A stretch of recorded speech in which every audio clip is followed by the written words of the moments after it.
Welcome to Tactless Radio.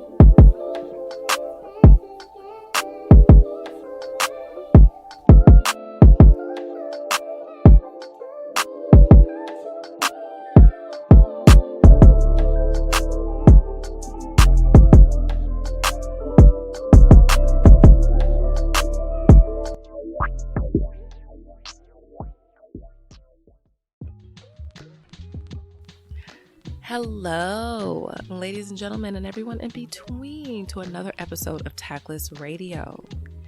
Happy Thursday!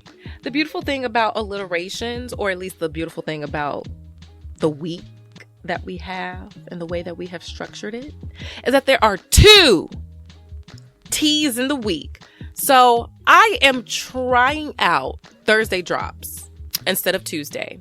I feel like when I come back from the weekends, typically I am traveling over the weekends. I just feel like when I come back from my travels on weekends and I hit the door on Monday and I got to catch up on emails and work, and I also have to finish recording and curating and editing my episodes, it just became a lot, and I was putting a lot on my plate.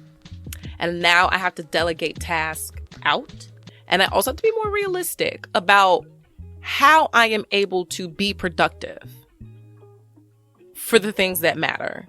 And I want to be consistent here with my podcast. So the beautiful thing is, if my whole entire thing was Tactless Radio on Tactless Tuesdays, there's another day with a T. And we could just now make it Thursdays. Let me know what y'all think. But I feel like it is going to be a lot better for me personally to do Thursday drops, because that just allows for the week to get through, for me to kind of get myself together from traveling and to still remain consistent where I need to be. So we're going to give it a try. And I'm always open to feedback.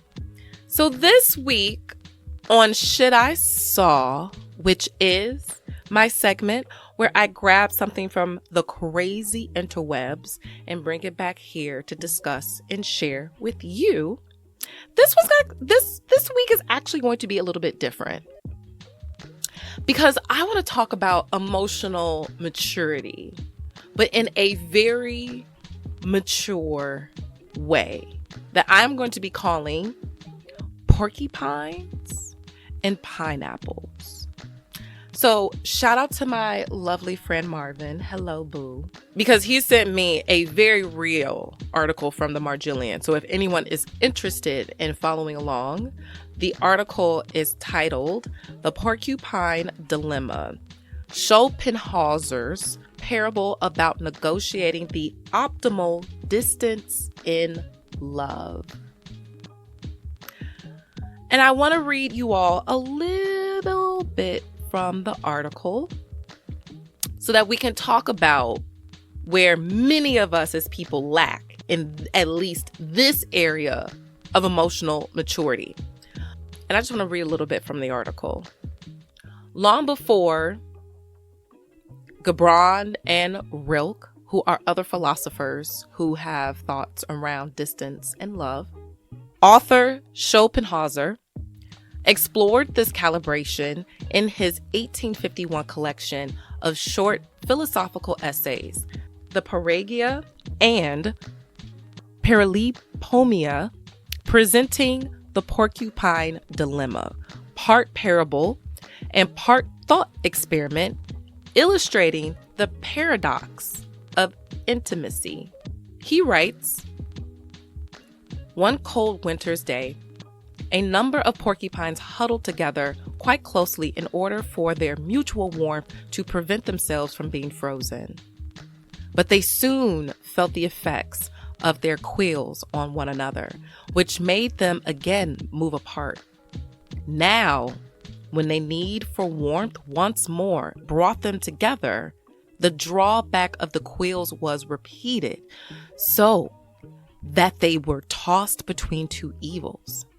Now, when the need for warmth once more brought them together, the drawback of the quills was repeated so that they were tossed between two evils until they had discovered the proper distance from which they could best tolerate one another.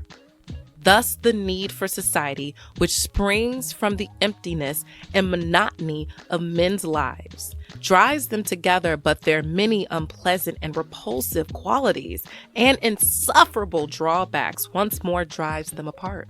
The mean distance which they finally discover and which enables them to endure being together means that the need for mutual warmth will only be imperfectly satisfied. But on the other hand, the prick of the quills will not be felt. I can relate to a porcupine. I think many of us can relate to a porcupine. I think many of us have had porcupine relationships or porcupine situations where we had to find the best give and take and what worked for us specifically. So many times we look at relationships that are out of the norm and we think that they're a failure just because we can't relate to that relationship or we've not seen that type of relationship be quote unquote successful. We don't think that that relationship has a shot. We think the old school way is the only way that someone can have everlasting love and partnership in their life. And when we hear that someone is living a different kind of relationship that works best for them and their partner, we have so many negative things to say, which is very unfortunate in my opinion. As an example, when Cheryl Lee Ralph made a comment about her husband moving in with her and finally living with her, a whole bunch of people had very weird things to say about this woman who's technically been with her man for 21 years, married for 19 of them.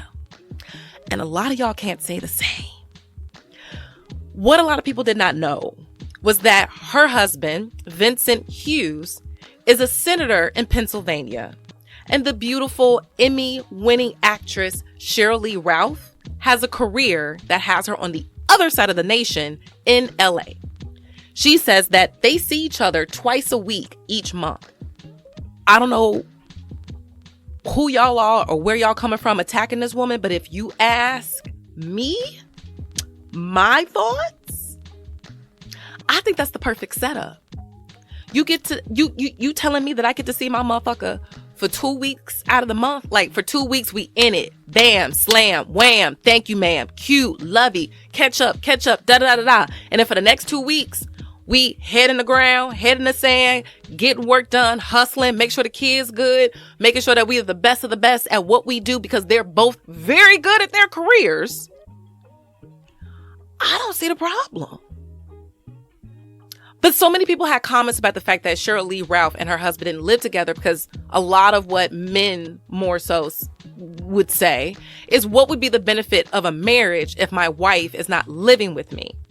And when I hear comments like that, all that does is tell me and every other woman in the vicinity is that you look at marriage as a labor of love. Because if you're saying to yourself, if my wife is not living with me, then what is the point of even marrying her? That means that you look at a wife as being a caretaker, a housekeeper, a cook, a cleaner. You are looking for that wife to perform laborious tasks for you. You are looking for a home that feels good and smells good and it's clean. You're looking for a house that has groceries and meals cooked. Because if your wife lived in another apartment and she did that all for herself, that meant that you would still have to be your quote unquote bachelor self, which means that you probably only have one pillow on your bed with no pillowcase, mayonnaise and ketchup only in the refrigerator. You have a bed spring on the floor, a couch that's not comfortable, and a TV with a remote you can't find. And you're hoping that a woman will come in and save you from yourself. That is not the perspective of many men, but that would be the perspective of the men that specifically said in Cheryl Lee Ralph's situation that they don't see the point of her being married to him. She made a comment about that. She made a comment recently that he's going to be moving in soon. And everybody was like, I thought y'all was married. They are.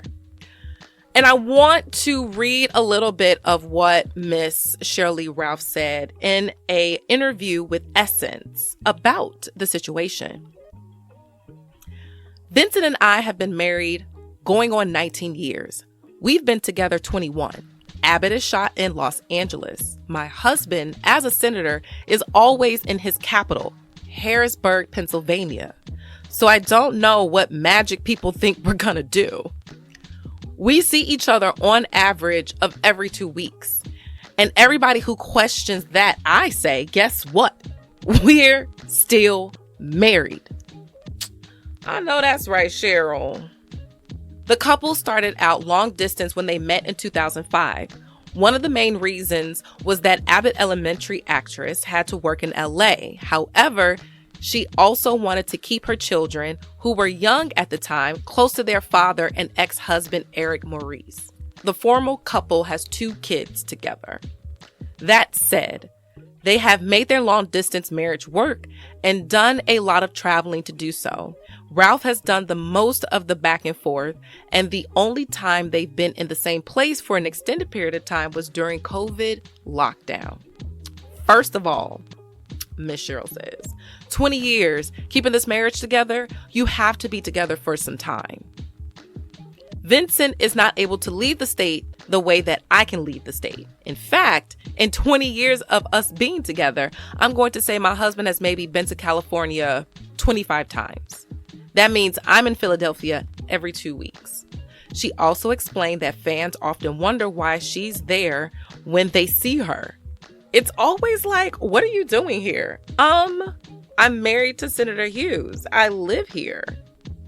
Long distance can't be easy, but the two are making it work. So they're certainly doing something right. And that's kind of where my porcupine concept came from, where a lot of people are able to understand intimacy and love and care for somebody, but not necessarily have to be in the same proximity as that person. What does your emotional maturity allow for you to do when you and your loved one or you and your partner got to hit the fan running?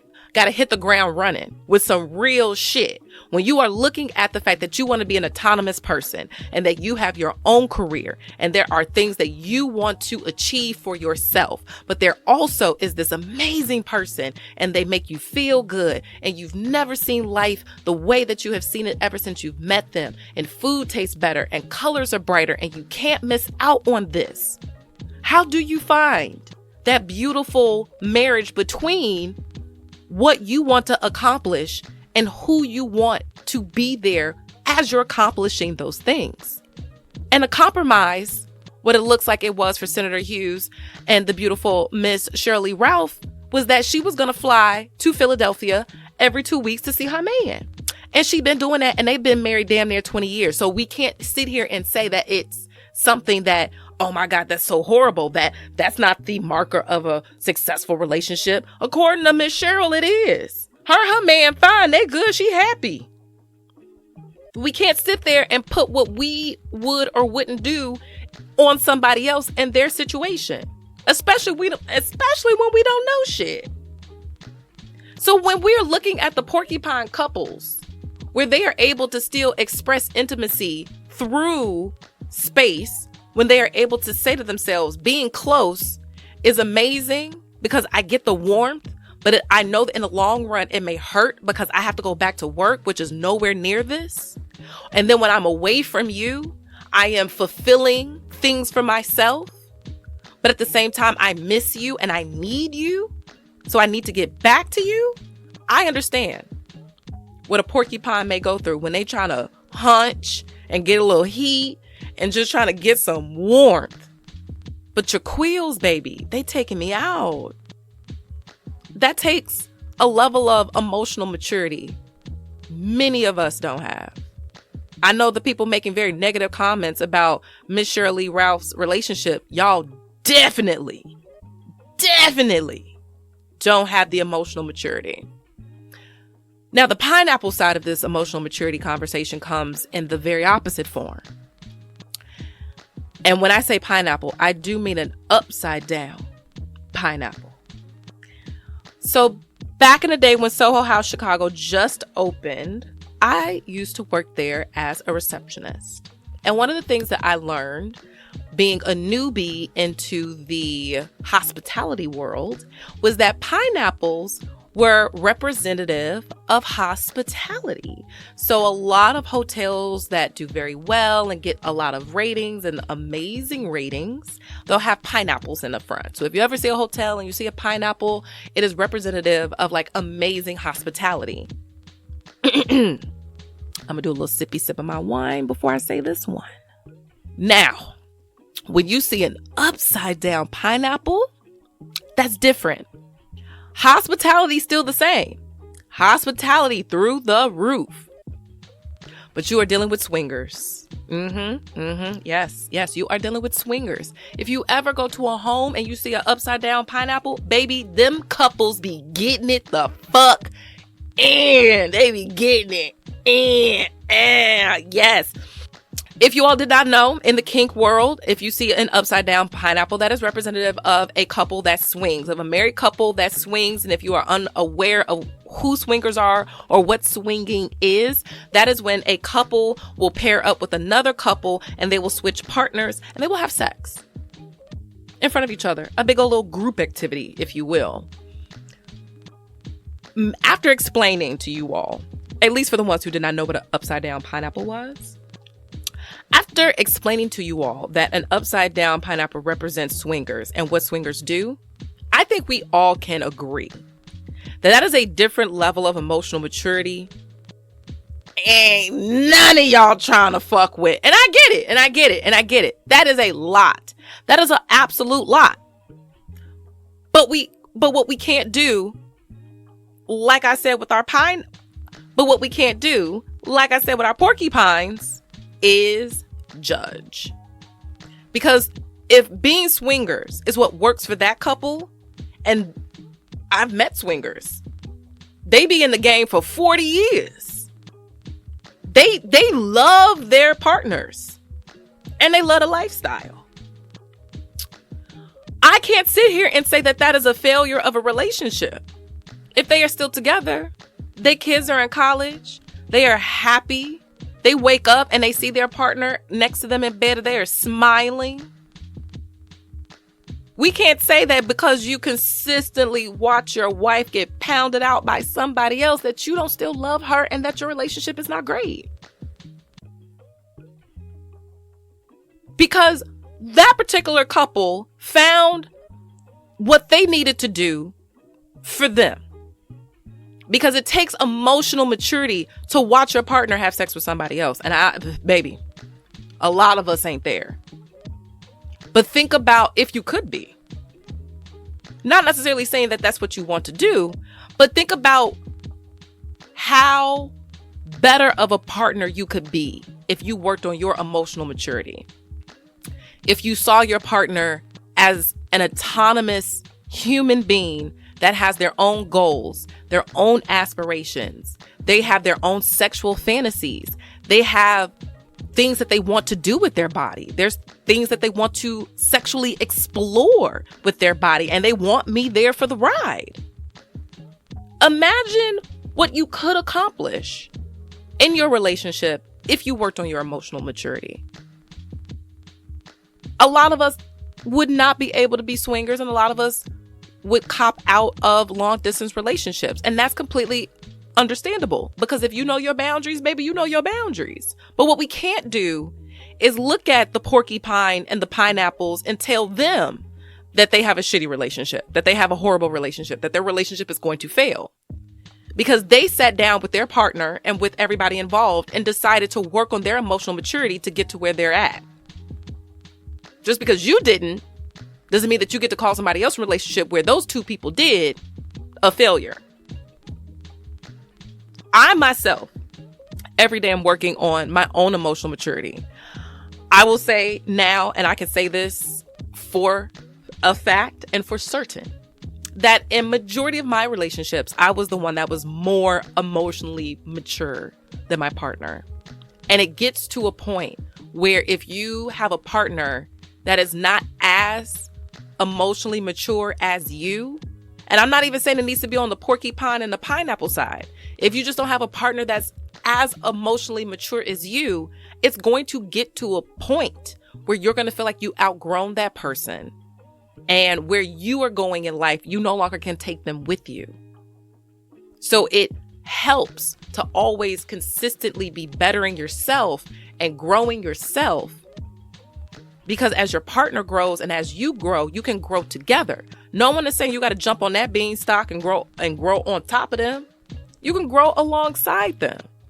And people who have had the difficult conversations and people who have done the therapy and people who have gotten rid of that generational trauma and a lot of that sexual trauma and a lot of that physical trauma, a lot of people who have done the work are only able to get to porcupine and pineapple status. You got to do a lot of reflecting to get to porcupine and pineapple status. And I'm not saying that that's a status that people should aspire to, but it is a different way of looking at relationships and looking at ourselves in relationships. And maybe more importantly, saying that we can't judge another relationship just because they may have the fortitude to do something that, baby, we probably would never think to do in our lives. So we should be open to different styles of relationships. I have a video now on my TikTok that has like 500,000 views where I was talking about how in the future, if somebody was to ask me what my ideal living situation with my partner would be, my ideal living situation with my partner is like Frida Kahlo and her husband. A fucking bridge house. You live on one side and I live on the other, and there's a little bridge in between our houses that connect the two. So when I want to see you, I'm gonna walk on over, and when you want to see me, you can walk on over, and then when we done with each other, you go to your house and I go to my house. But baby, if I need to see you, you just across the street. People told me I was Looney Tunes for saying that shit. That's where a lot of the comments came from, like, well, what's the fucking point of having a wife if we don't live together? Da da da da. And I was like, oh, that's because you all look at wives as things to come and save you and things to make your life better. You figure if I pay for a ring and I say I do and I do all the girly shit for your little day, then I get the next 20 years of free sex, free food, and a clean house as long as I pay the bills in this bitch. Like, it's very archaic mindsets. But that's really a lot of the comments that I got about what my ideal living situation would be with me and my partner. I'm not even gonna lie. Even some of the lesbians was coming at me. I had one lesbian be like, are the straights okay? I wanted to be like, bitch, first of all, I'm not straight. And then second of all, why would you feel as if there's a problem with me and my partner living separately? Like, why would you assume that there's a problem in the relationship because we want to live in this type of way? Just because you're a lesbian, you bitches U-Haul after 3 hours of meeting someone doesn't mean that if me and my partner want to live across the street, we the one with the issues. I think sometimes y'all be the ones with the fucking issues with your love bombing and shit. But we're going to talk about that maybe another day. You U-Haul girls. You U-Haul girls. Anywho, I like space. And maybe in the most Sagittarius way, I like some semblance of freedom. Even when I was in relationships and even with my previous partner, he knew.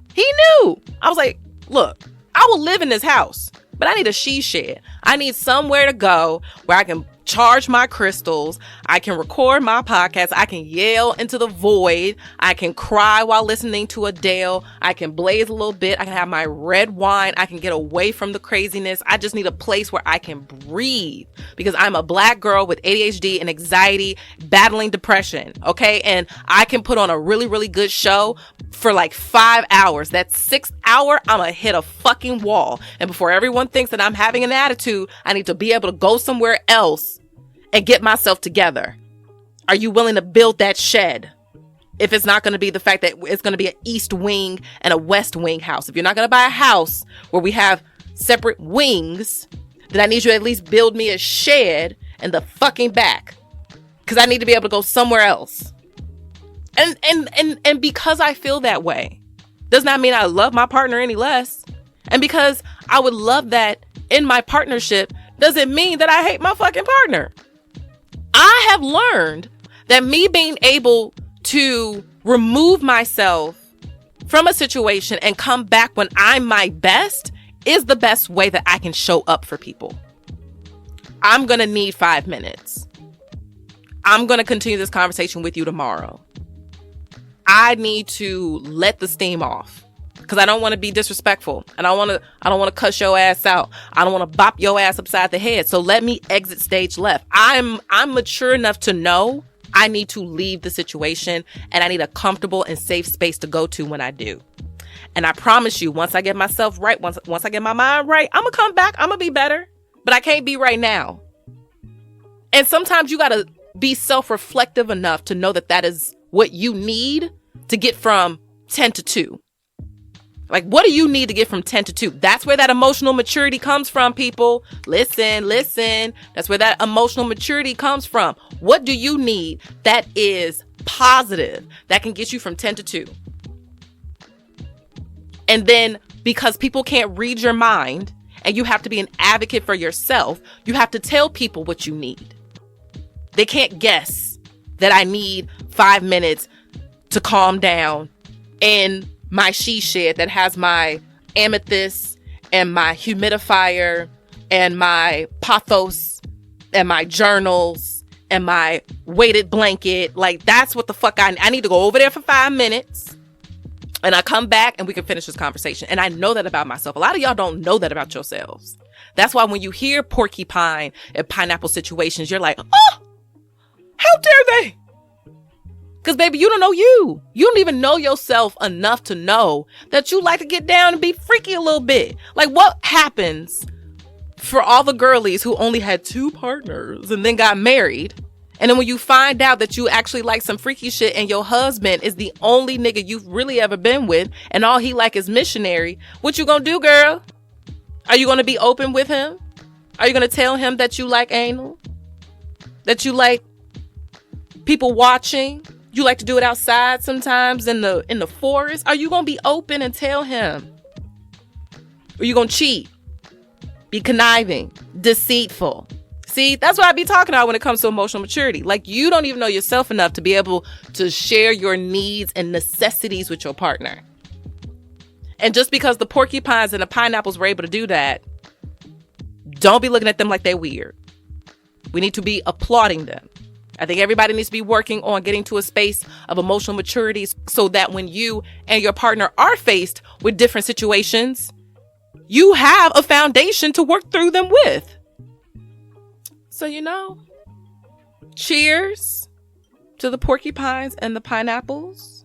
May we all have the emotional maturity as those motherfuckers do.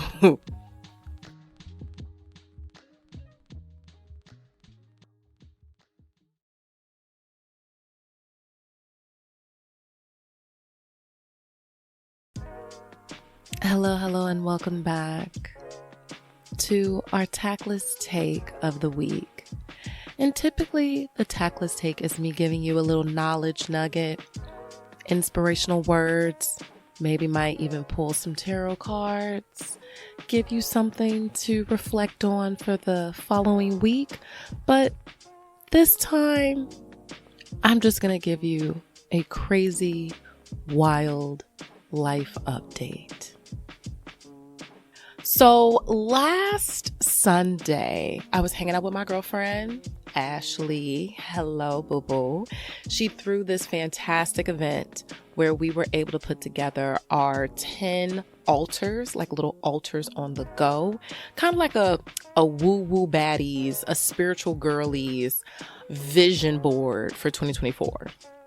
And she had this entire spread: charcuterie boards, fruit, vegetables, crab dip, hummus, chocolates, wine, red wine, white wine, orange wine. I didn't even know there was an orange wine. She had everything we needed. And she also provided all of the crafts for us to create our on-the-go altars. So I'm having an amazing time at this event. And as we're wrapping up, I'm trying the orange wine. And as I'm trying the orange wine, I'm having some mixed nuts.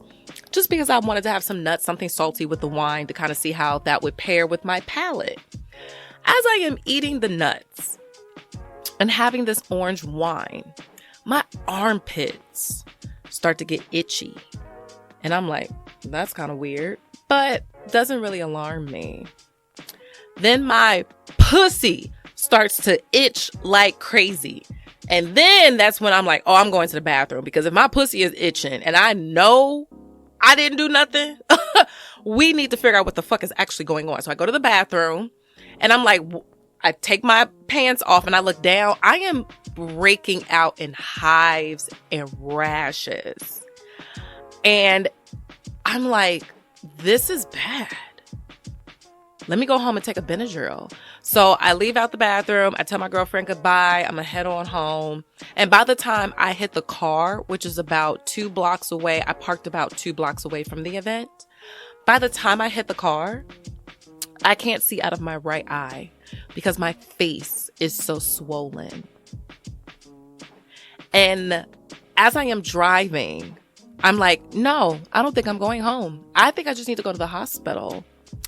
And then I go to the hospital. And by the time I get to the hospital, thank God, by the time I parked, I was able to, because I started to cough really hard, because now my throat is closing up and my tongue is swollen and I can't breathe.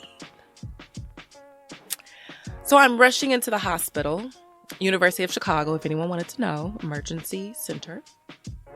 And as I walk in, I'm greeted by security who's like, oh, you're looking for a doctor, they're over there. And I'm like, okay. So I walk over to the triage nurse.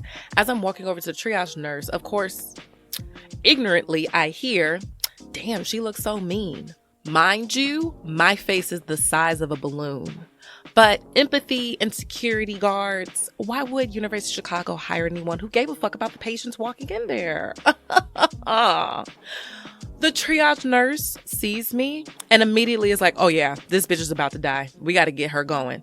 They take my vitals. 5 minutes later, they put me in a bed in the back. They're hooking both my arms up with an IV. They stick an EpiPen into my thigh. They're checking my throat. I'm getting a chest x-ray. They're like giving me epinephrine. I believe that's what it's called. All type of allergy medicines. And they're like, ooh, baby, you're going into anaphylactic shock. What did you have? What are you allergic to? And I said, I don't know.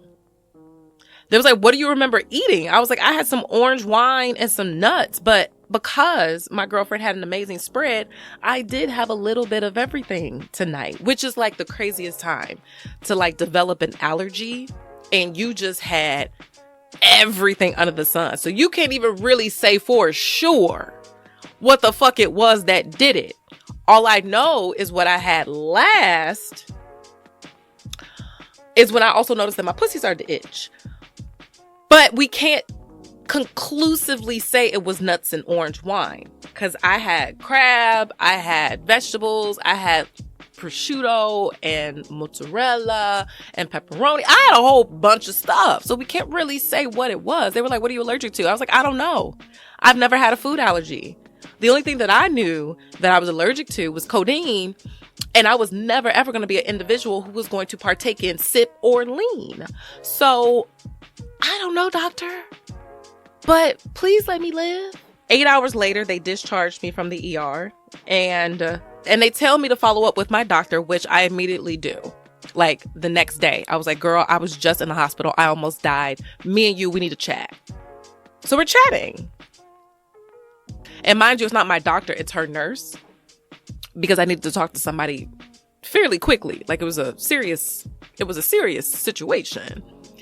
So I'm telling the nurse, like, hey girl, I just also want to remind you that because I have Crohn's disease, I know that food and me, we really don't do so well. So do you remember, like, I asked for an allergy panel and y'all took some blood work? Yeah. What's that about? What's in it? Care to give me a download? She's like, oh my God, girl, you are correct. We did give you a little testy test back in June. Ooh, there's a couple things in it. There's a couple things in it? Oh my God, girl, like what? Girl, are you sitting down? Yeah, bitch, I'm sitting down. Okay, I'm happy you're sitting down because what's in it is sesame, peanut, walnut, macadamia nut, tree nut, pine nut, egg yolk, wheat, cod, salmon.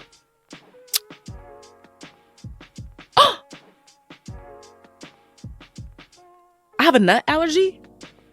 Yeah, girl, you got a nut allergy. You should talk to an allergist. I took that fucking test in June. Why? Why in January am I finding out that y'all been sitting on these results for this long? And I've been walking around with a severe, not like, oh, I might itch a little bit. Oh, I might get diarrhea and bubble guts. Oh, my eyes may be a little itchy. I take a Claritin. No, I've been walking around with severe nut allergies since June. And you motherfuckers didn't tell me. You didn't want to call me and be like, hey, girl, so peanuts, cashews, walnuts, tree nuts, pine nuts. Yeah, you should stay away from all of that. It could put you 6 feet under. So she writes me a referral to an allergist, which the fuck? And I am to see the allergist the following Wednesday, which if you are listening to this podcast on Thursday, that was yesterday. And she confirms what I kind of had a feeling it was.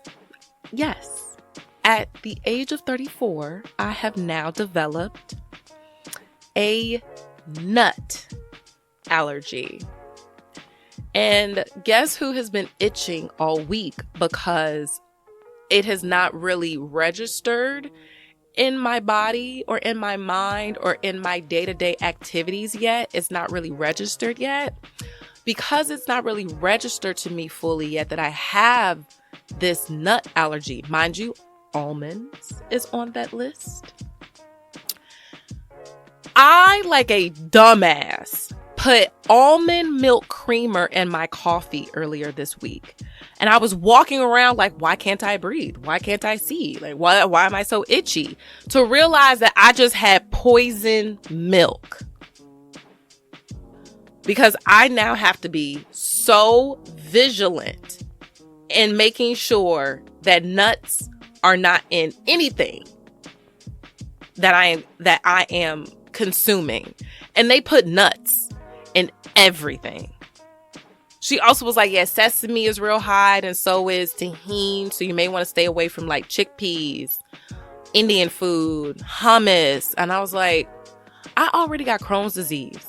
And there's certain things that I can't eat. You're now telling me there's another whole host of things like egg yolk, wheat, fish, and nuts that I also can't eat? Baby Jesus, I thought you were supposed to be coming back. Why are you late? Beam me up, Scotty. I'm done. I'm done. I think I did enough. I think I inspired enough people. I think I've made enough of a legacy that if I was to go up with the aliens, people would be sad, but they would miss me and know that I did really good enough things in the world. You know, I think it's time. I think it's time. Because what the fuck, bro? What the fuck?